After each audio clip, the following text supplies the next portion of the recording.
Hi everyone, hope you're all doing well. Thank you for tuning into my channel. Like all of you guys here, I am a huge Game of Thrones fan, and today I'm going to do a preview of episode 2 of season 7 of Game of Thrones.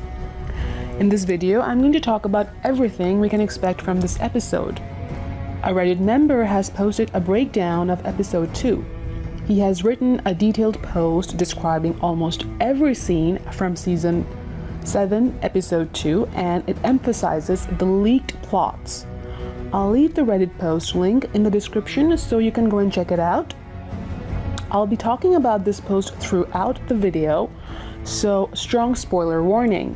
If you don't want to know anything about season 7, episode 2, then this is not the video for you. So just stop watching and exit. Please don't complain that I did not give you any warning. Also, keep in mind that the predictions may not be 100% accurate. So if you're still on board, then let's get started. The title of episode 2 is Stormborn, and the runtime is 59 minutes. HBO has also released the synopsis for episode 2. I'll break them down one by one. Now, we all know that Dany is sometimes called Stormborn, which is also the title of this episode. On the night when Dany was born on Dragonstone, a vast storm raged. Her mother died giving birth to her during this great storm, which wrecked the remaining Targaryen fleet at anchor, earning her the nickname Daenerys Stormborn. The opening scene of the episode is that Dragonstone, Big Storm, and Rain cut to the famous map table room where we see the entire Targaryen faction discussing the best way to pry King's Landing from Cersei Lannister's grip. Missandei, Yara, Theon, Tyrion, Ellaria Sand, Olenna Tyrell will be present there. Yara and the others suggest attacking King's Landing with full force, taking in a day at most, while Tyrion and Varys suggest a different strategy. Since Cersei has so many enemies here, Tyrion says it is better to earn the loyalty of the lords, and the people won't welcome her if she let the Dothraki rampage the cities. They will burn down the stone houses, take women and children as their slaves, which will create a bad impression among the people. So Dany will only be known as the Queen of Ashes. And Dany agrees with him. She also confronts Varys and questions his loyalties. She reminds him how his ally traded her off to the Dothraki. He goes on how Robert wasn't a good king. He simply wants a ruler who cares for the common people, not one who seeks power and glory. Finally, Tyrion plans the conquest of Westeros. He recommends the Greyjoy fleet go back to Dorne with the Sand Snakes and to hit King's Landing with the fleet once Olenna supplies her army to take Casterly Rock. Dany accepts Tyrion's advice and the discussion ends. Everyone leaves except Lady Olenna. She gives Dany some advice. She says Tyrion is a clever man, but she has outlasted all the clever men because she doesn't listen to them. And she calls most of the people sheep. And Dany replies that she is not a sheep, but a dragon. So be a dragon, she replies. The first part of the synopsis is Dany receives an unexpected visitor. If you're wondering who that is, it's none other than Melisandre. Dany has heard about the Red Priests when she was in the East. This is probably the first time she meets one of them. Melisandre indirectly tells Dany about the threat of the White Walkers. Apparently, she says a great evil is coming. Also, she goes on that Dany could be the prince that was promised. Dany knows that she's a queen and not a princess. Missandei mentions that in Valyrian, the term is genderless and can be either prince or princess. After learning from the mistakes of the past, Melisandre warns them that prophecies are dangerous. She also insists that Dany meet Jon, who has seen the great evil. Tyrion gets surprised when he learns that Jon is now king in the north, because when the last time they met, he was very young. Now he also insists that Dany should meet him, saying that he would make a great ally. And Dany agrees and tells Tyrion to send a raven to Winterfell to tell Jon to come to Dragonstone and bend the knee. As you know, in episode 1, Jon orders everyone to train for battle against the White Walkers. So the next scene is at Winterfell, where we see young men and boys training, shooting arrows at targets. Sansa reads the letter sent by Tyrion and warns Jon that it could be a trap. Jon says to read the last quote. All dwarves are bastards in the eyes of their fathers. Because of this, Jon knows it's legit, because Tyrion gave him this advice right here in the castle. But he still decides not to leave Winterfell. Cersei holds a meeting at the Red Keep and King's Landing with some lords, including Sam's father, who are supposedly loyal to the crown. She threatens them that Dany will destroy the realm, and if they don't pledge allegiance to her, their wives and children will be taken as slaves by the Dothraki. Everyone reluctantly agrees. As they leave after the meeting, Jaime persuades Randyll Tarly, Sam's father.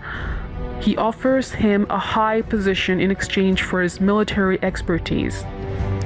Sam's father is a well-respected battle commander who once defeated King Robert Baratheon. So it's no wonder that Jaime wants him to be on the top. His maester warns him that the procedure is extremely dangerous and it is banned. Sam sneaks into Jorah's cell at night and makes an attempt to cure Jorah's grayscale. The Reddit member describes the scene as graphic, and the leaked plots have already confirmed that Sam will cure Jorah's grayscale. Yay! There is a scene featuring Arya at an inn where a guy offers her pie and he goes on about the cooking method. And also she comes to know that Jon is king in the north, so she changes her mind and decides to go north. On her way, she encounters her direwolf Nymeria with a pack of wolves, more like a reunion. The direwolf recognizes her and Arya tries to convince it to come with her to Winterfell, assuming it would understand. But both realize they're not the same anymore, and they get separated. At Winterfell, in the next scene, Jon receives one more raven, which is from Sam, about the dragonglass. Now that Jon knows that he can mine dragonglass at Dragonstone, he decides to leave Winterfell, and the synopsis says Jon faces a revolt. It's probably because of his decision to visit Dragonstone. Jon has another meeting with all the northern houses and informs them.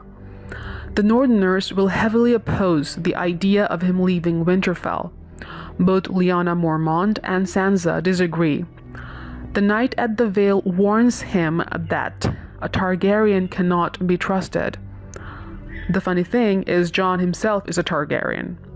Anyway, he warns him because of the events that happened in the past, when Ned's older brother, Brandon, wrote to King's Landing demanding the Crown Prince to release his sister.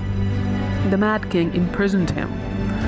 Brandon's father, Rickard Stark, rode south on the order of the Mad King, hoping that this problem would be settled, but instead, the Mad King burned him alive while his son watched, and then he had him strangulated. At the end, Jon decides to go to Dragonstone and argues that if I don't go, I know we will all die. And he names Sansa as Lady of Winterfell before leaving. There's also a love scene featuring Grey Worm and Missandei.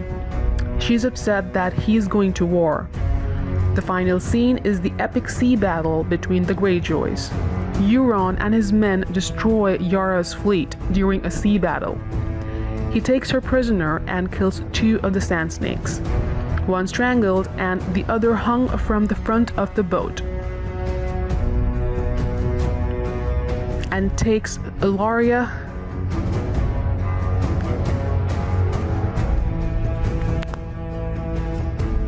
and imprisons Ilaria with Tyene sand. Euron has a knife at Yara's neck, and he asks Theon to come save his sister, but Theon chickens out and dives into the sea, leaving her behind. He's saved by some Ironborn, apparently Hareg.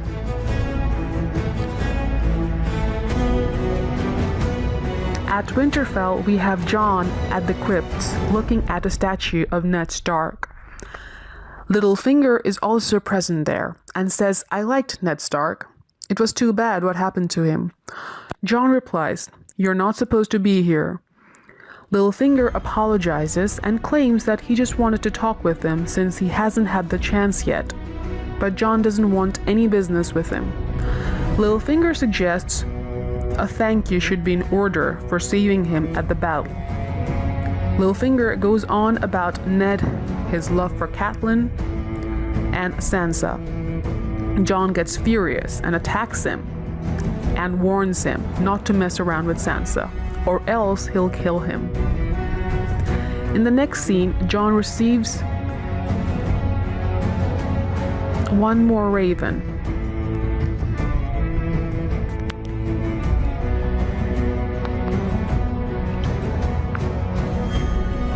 He's saved by some Ironborn, apparently Hareg Sharp. Euron's fleet is going to be victorious in this battle. He has managed to capture Ilaria Sand and Tyene Sand, who are responsible for the death of Princess Myrcella, and he will offer them as a gift to Cersei. So that's all. Thanks for watching. Let me know your thoughts in the comments below. Thanks for watching. Let me know your thoughts in the comments below. Like and